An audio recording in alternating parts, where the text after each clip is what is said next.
Halo, kamu lagi dengerin pengalaman membaca buku dari para teman baca yang tersebar di seluruh Indonesia di channel YouTube Resensi Buku. Kalau misalnya kamu juga tertarik nih untuk menceritakan pengalaman membacamu, tulisin aja di kolom komen atau bisa DM langsung ke Instagram di @podcastresensibuku. Selamat mendengarkan.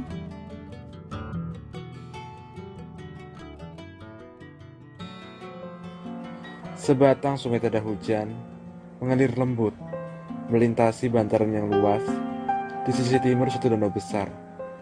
Pohon-pohon akasia tinggi berjajar sepanjang tepian sungai yang berkelok-kelok, menyediakan keteduhan yang nyaman dari terik matahari.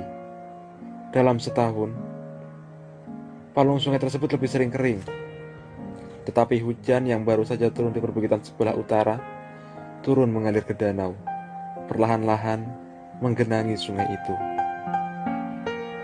Selama beberapa minggu, bantaran itu sendiri sembura dengan warna oleh mekarnya rerumputan berbunga yang membersetkan kembang kuning dan lembayung pada latar jingga dan belukar akasia bak awan putih berarak. Musim hujan telah tiba. Di sini, di suatu belokan itu, kita menyaksikan sekelompok kecil manusia, 5 perempuan dewasa dan sejumlah bayi dan anak-anak. Perawakan mereka atletis dan kekar. Mereka berceloteh dengan nyaring, bertukar pantun, dan berdiskusi tentang rencana hari ini.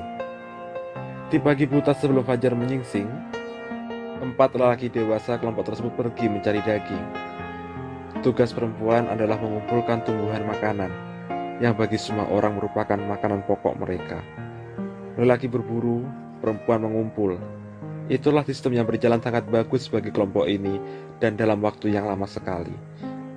Dikutip dari halaman 95 sampai dengan 96 pada bab manusia, sang pemburu luhur.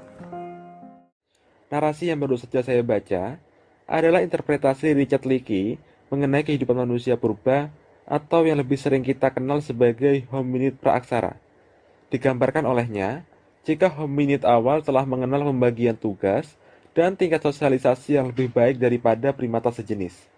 Hominid sendiri adalah label ilmiah untuk mengklasifikasikan human family of species atau keluarga manusia yang mencakup beberapa spesies.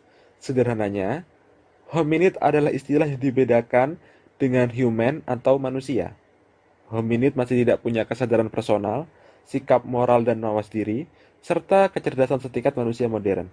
Akan tetapi, hominid adalah leluhur bangsa manusia dan para kera-kerabatnya. Buku non-fiksi yang saya resensi ini berjudul Asal-Usul Manusia, karya Richard Leakey, alias Richard Erskine Friedrich Leakey, diterbitkan pertama kali oleh Kepustakaan Populer Gramedia bulan Mei 2003. Yang sedang saya pegang ini adalah cetakan ketiga yang terbit pada tahun 2019 dalam seri Science Master KPG. Richard Leakey adalah seorang paleoantropolog yang lahir di Nairobi, Kenya, pada 19 Desember 1944 Masehi. Anak kedua dari pasangan paleoantropolog Lois dan Mary Leakey. Kedua orang tuanya adalah pelopor ilmu paleoantropologi di Afrika Timur yang berhasil mematahkan pandangan umum ilmuwan barat yang menyangkal adanya teori Charles Darwin mengenai benua Afrika sebagai tempat bertolaknya persebaran manusia. Dikarenakan, banyak antropolog barat pada saat itu berpendapat jika benua hitam tidak pantas menjadi tempat asal-muasal makhluk semulia Homo sapiens. Sehingga, pada saat itu, benua Afrika luput dari perhatian para ahli. Semua jejak arkeologis manusia purba hanya digali di dataran-dataran benua Asia maupun Eropa sendiri. Gagasan yang didasari pada rasa superioritas ras belaka tersebut terbantahkan begitu saja, yakni pada tahun 1924 saat seorang antropolog bernama Raymond Dart mengumumkan penemuan tengkorak tak lengkap bocah taung yang dikenal sebagai spesies Australopithecus africanus di penggalian batu kapur taung Afrika Selatan. Disusul dengan penemuan berikutnya bersama Robert Broom pada akhir dekade 1940-an yang menemukan sejumlah fosil di 4 gua di Afrika Selatan.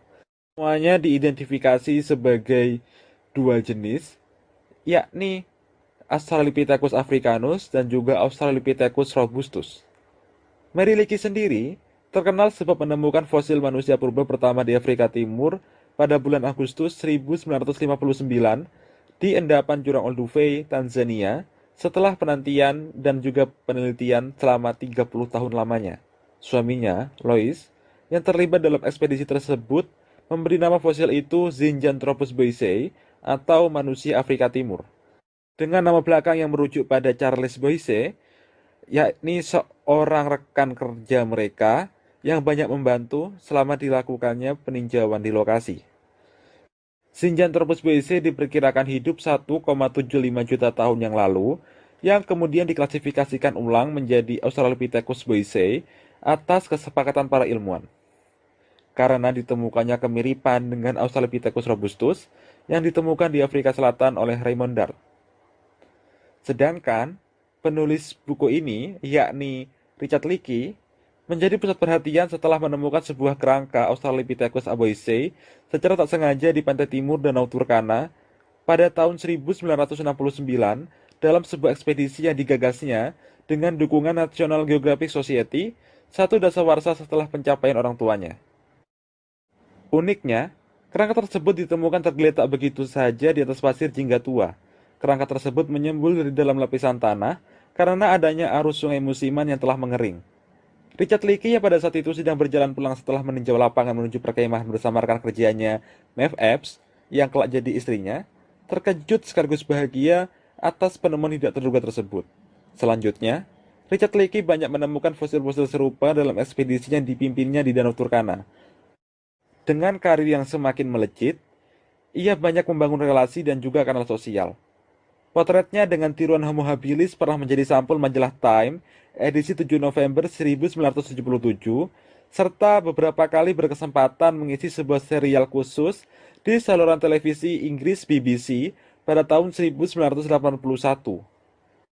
Paleoantropolog yang brilian ini wafat beberapa bulan yang lalu, tepatnya pada 2 Januari 2022 di usia 77 tahun.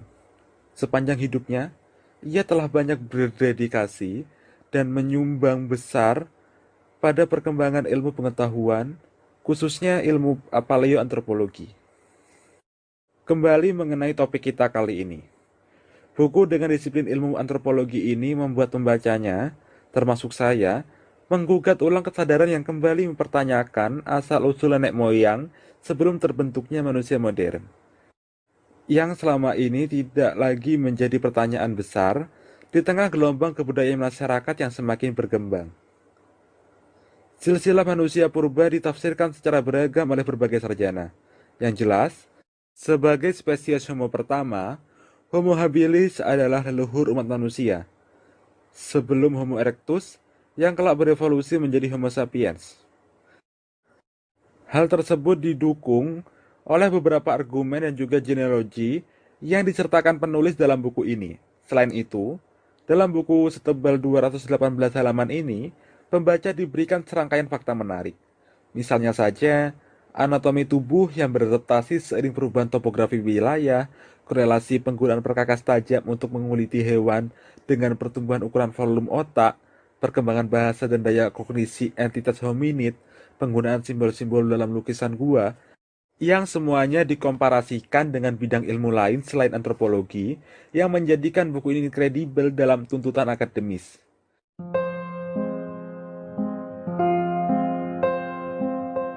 Akhir kata, buku ini bisa menjadi pengantar bagi siapa saja yang ingin lebih mendalami teori evolusi manusia.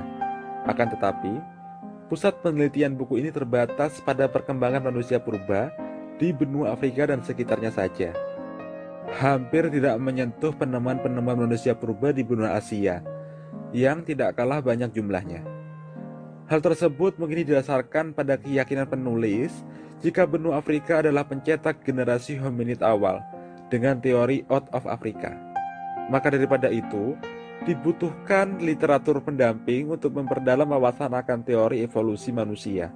Kebetulan, disediakan alternatif berupa daftar pustaka yang bisa dijadikan referensi untuk bacaan lebih lanjut yang terletak di halaman terakhir. Di samping sebagai ilmu, teori evolusi pada akhirnya juga dapat menjadi upaya reflektif manusia. Jika apa yang sedang kita alami dan terima sekarang melalui proses panjang, disitulah kita menaruh hormat pada nenek moyang yang rela hidup dalam segala keterbatasan. Sehingga Dengan mempelajari teori evolusi manusia, timbul benang merah dan rantai tak terputus antara masa praaksara dengan zaman kontemporer. Kalian bisa mendapatkan buku ini di toko buku kesayangan kalian, maupun di toko buku Gramedia, baik online maupun offline. Saya sangat berharap besar kalian bisa membacanya, karena saya sebagai pembaca amat sangat merekomendasikan buku ini bagi siapa saja.